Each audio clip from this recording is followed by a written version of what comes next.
Let's talk about a child travel consent form here real quick. My name is Rufus. I'm a notary public here in Los Angeles, California. I do a lot of general notary work, and I also process a lot of apostilles. I have offices in Monterey Park, also in Long Beach, California. Child travel consent form.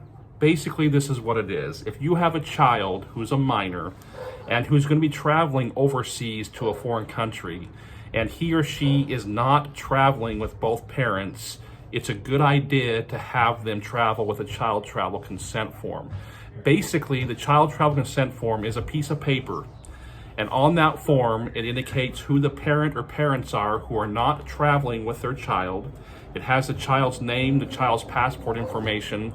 It also has the name who's going to be traveling with the parent, with the child, and also their passport information and their personal information.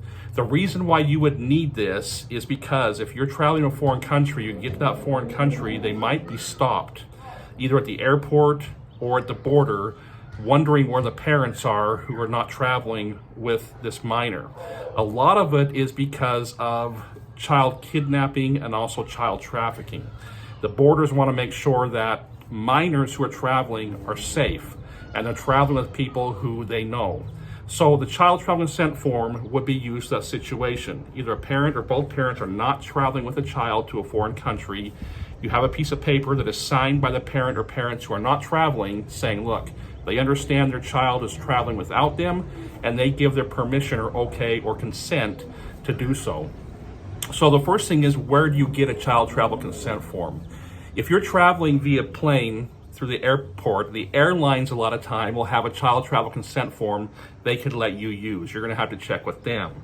If not, you're going to need to go to Google and search for a child travel consent form. Unfortunately, the US government or Mexico, they don't put out a standard form that needs to be filled out.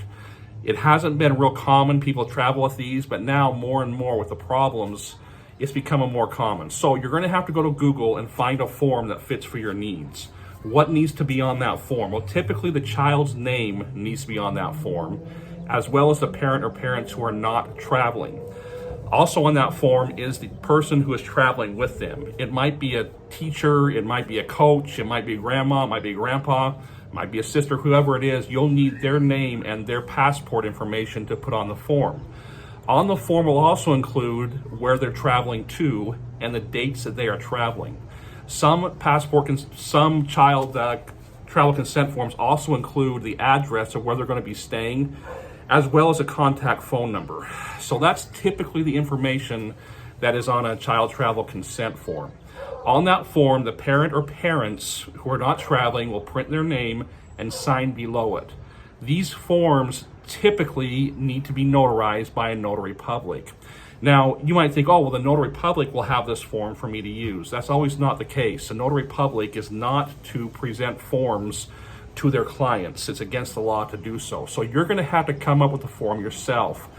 Now, an easier way to do it is if you just want to write a statement, type it or write it and just say, I, whatever your name is, understand my child, their name, are going to be traveling with their grandma, her name, to Mexico on these dates and these dates.